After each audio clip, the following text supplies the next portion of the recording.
प्रिय विद्यार्थियों नमस्कार, सुप्रभात। जैसा कि हमने आपको कल आधुनिक हिंदी के बारे में बताया, उसमें भारतीय युग, देव युग पर चर्चा की और किस तरह से भारतीयों के लोगों में, भारतीय जनमानस में आधुनिकता की जो लहर थी वो राष्ट्रवाद से आगे बढ़ती हुई नजर आती है। और इन चरणों में हम हिंदी के छायावादी युग के बारे में आज चर्चा करेंगे।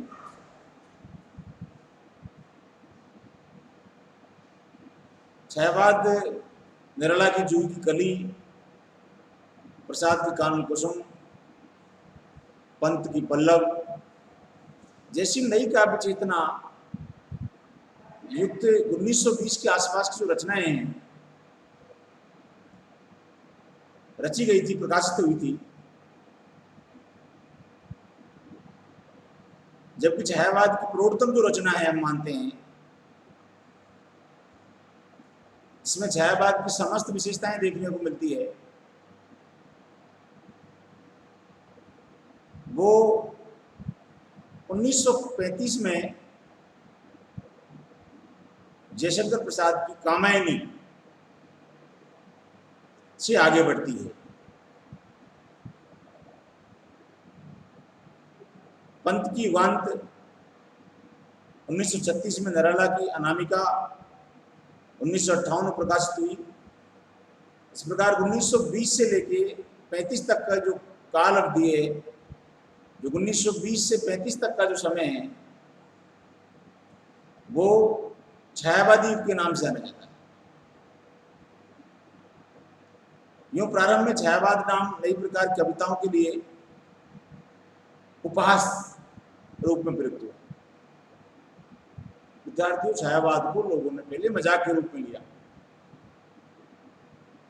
क्योंकि वहां कल्पनाओं का समावेश ज्यादा है। तो जो रचनाएं कल्पना में थी सारी, हम कामायनी की बात करते हैं, कल्पना है,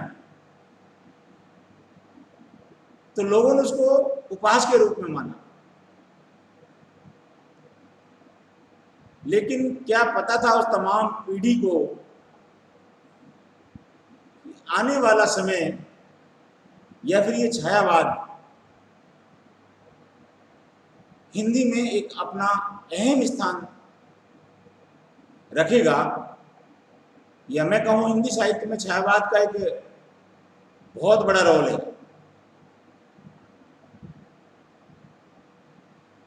आगे की कक्षाओं में छायावाद को आप इसके यौवन अवस्था में पढ़ोगे छायावाद को, तो ये बहुत ही आनंददायक आपको लगेगी।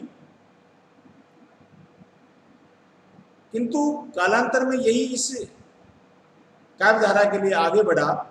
1914 में बंगला कवि रविंद्रनाथ टैगोर की गीतांजलि नामक काव्य कृति पर नोबेल पुरस्कार मिला। इससे भारतीय मनीषा को नई गौरव की अनुभूति मिली। उधर पश्चिमी साहित्य का गहरा प्रभाव हिंदी कवियों पर पड़ने लगा। हिंदी के कवियों को अंग्रेजी के रोमांटिक कवियों के काव्य के रूप में देखने को मिलेगा। हिंदी कविता जब 1914 के आसपास के समय की जो रचनाएं हैं, अपने लिए नए क्षितिज ढूंढ रही थी, और वो समय प्रथम विश्व युद्ध का समय था।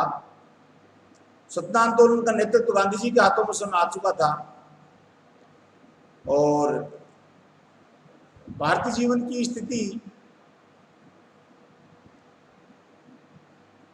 पाश्चात्यकरण के प्रभाव में थी। रामकृष्ण परमहंस, विवेकानंद, महात्मा गांधी और रविंद्रनाथ टैगोर के विचारों का प्रभाव उस समय के कवियों के जनमानस पर प्रभाव डाल रहा था। बहुत सारे विद्वान तो ये भी मानते हैं कि छायावादी काव्य के बीज बोधा,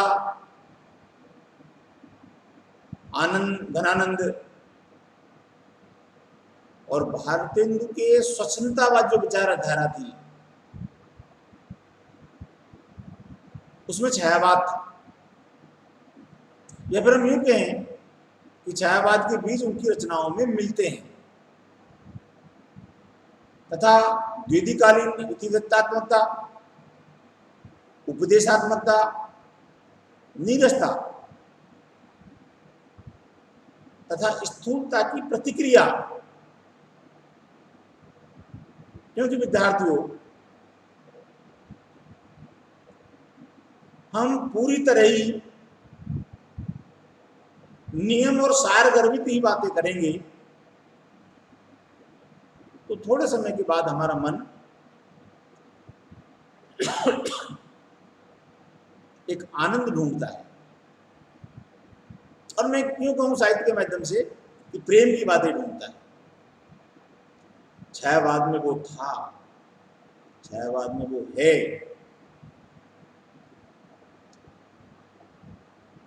छायावादी कविता के लक्षण हमें दीदी के सरस्वती, हिंदू आदि पत्रिकाओं में प्रकाशित कुछ कविताओं में मिल जाता है। किंतु यह निर्विवाद सत्य है कि प्रसाद, पंत, निराला और महादेवी वर्मा, इनकी रचनाओं में छायावाद बेशुमार कूट कूट के भरा।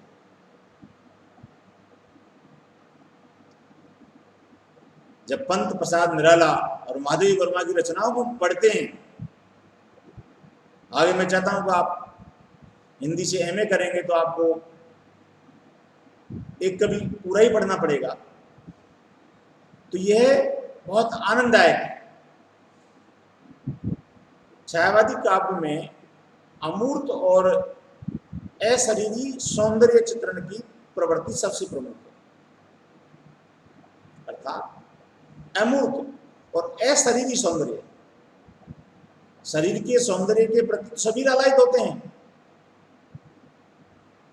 लेकिन अशरीरी प्रेम, हम भगवान से प्रेम करते हैं, अशरीरी प्रेम, लेकिन भगवान को जब तन में होकर हम याद करते हैं, मन से याद करते हैं, तो एक अलग ही अनुभूति होती है। वही हिंदी साहित्य में छायावाद में हमें पढ़ने के लिए मिलती है। छायावादी काव्य सौंदर्य की आनंदपूर्ण अनुभूति से संपन्न है, पूरी तरह से वो संपन्न है। छायावादी कविता में प्रकृति के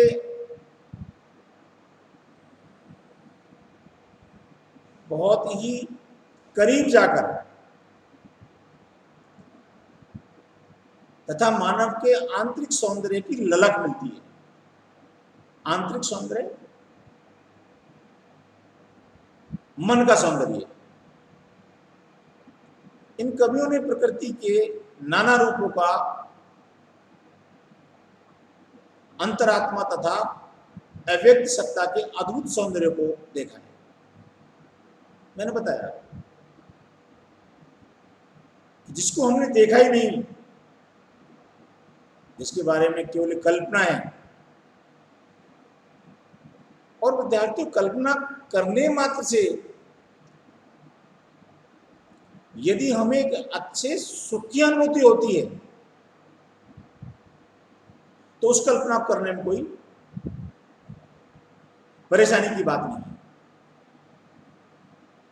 इन्होंने प्रकृति को सजीव सत्ता तथा चेतन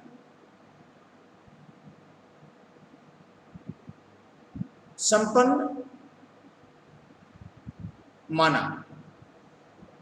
छायावादी काव्य में कवि प्रकृति के सौंदर्य को कोतुर भाव से देखता है, क्योंकि उसे उसमें अव्यक्त सत्ता के होने का आभास है।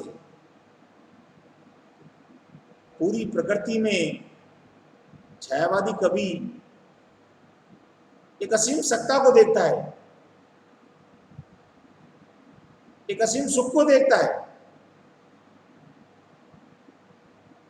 छायावादी कवि को सौंदर्य चेतना अत्यंत सूक्ष्म है, अतः वह नारी के स्थूल तथा मानसिक सौंदर्य का उपासक न होकर नारी के आंतरिक सौंदर्य के प्रकाश को तथा उसके अंग सौंदर्य की आत्मा के अनुराग को चित्रित करता है।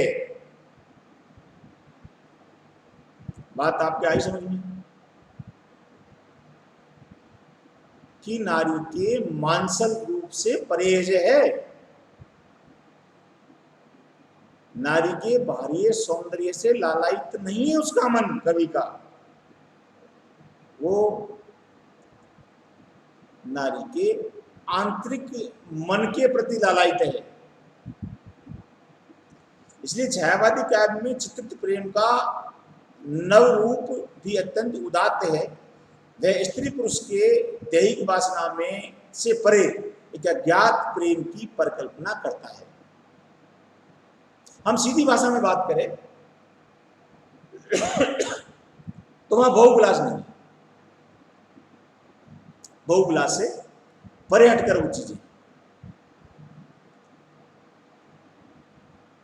छायावादी काव्य में वर्णित प्रकृति प्रेम, नारी प्रेम, मानव प्रेम, शिशु प्रेम तथा अज्ञात प्रिय के प्रति प्रेम व्यक्त एवं उदात्त है। एक बार पुनः प्रकृति प्रेम। विद्यार्थियों, आज भी आप देख लो हमारे आसपास, हमारे अपनों में जिसका मन प्रकृति के प्रति समर्पित है या प्रकृति से प्यार है, मैं कहता हूं उसको मानव जाति से भी प्यार है। साहित्य में तमाम लोगों को देख लो, छायावाद को आप पढ़ोगे, छायावाद को आप देखोगे तो छायावाद का चित्रण जो कवि ने किया है,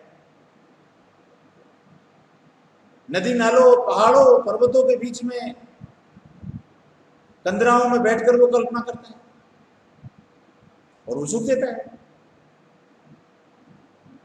महादेव वर्मा के गीतों में वर्णित प्रेम तो उस दशा को पहुंच जाता है जहां प्रेमी और प्रिय का भेद अपने आप मिट जाता है, आत्मा का प्रेम।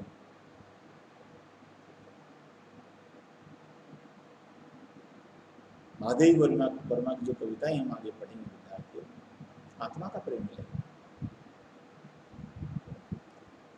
किंतु यह प्रेम मानवतावादी विचारधारा से पोषित है। छायावादी कवि जाति, धर्म, देश, स्थान आदि के भेद से ऊपर उठकर मानव प्रेम में विश्वास करता है। छायावाद में न जाति की बात है, न धर्म की बात है, न रंग की बात है, न भेद की बात है, न ऊंच नीचे है, न छुआछूत है, न तेरा है, न मेरा है, न काला है, न गोरा है, न अच्छा है, न बुरा है, न सगुण है, न निर्गुण है। वहाँ एकमात्र पहचान है विद्यार्थियों छायावाद में, तो वो आत्मा की पहचान, आत्मा की पुकार, आत्मा की आवाज। और आत्मा की पुकार जब दूसरी आत्मा तक पहुंचती है तो मैं कहता हूं यही सच्चा प्यार है।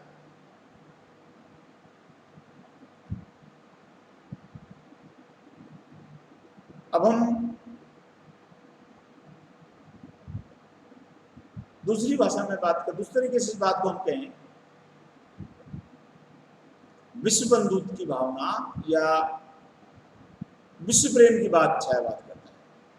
संकीर्णता नहीं है। छायावाद में धर्म होता, जाति होती, वर्ग होते, वेद होते, रंग होता, तो शायद विश्व कल्याण की बात वो नहीं कर पाता, विश्व कल्याणिक प्रेम की बात नहीं कर पाता।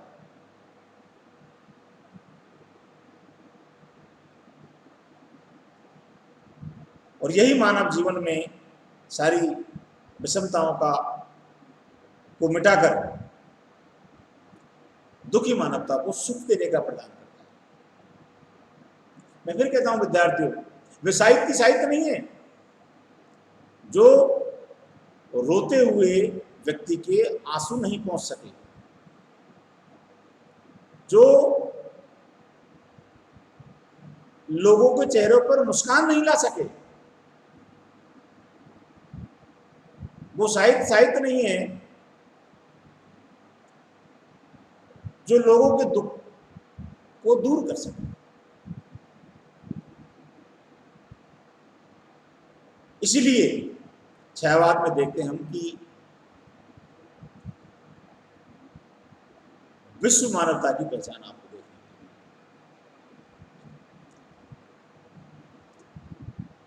छायावादी काव्य भावात्मक एवं आत्मसात हो गया है। कवि की कल्पना, अनुभूति, उसकी चिंतन का समाहार होता है। अतः इसमें रागात्मकता का भी महत्व है, रागात्मकता की प्रधानता है।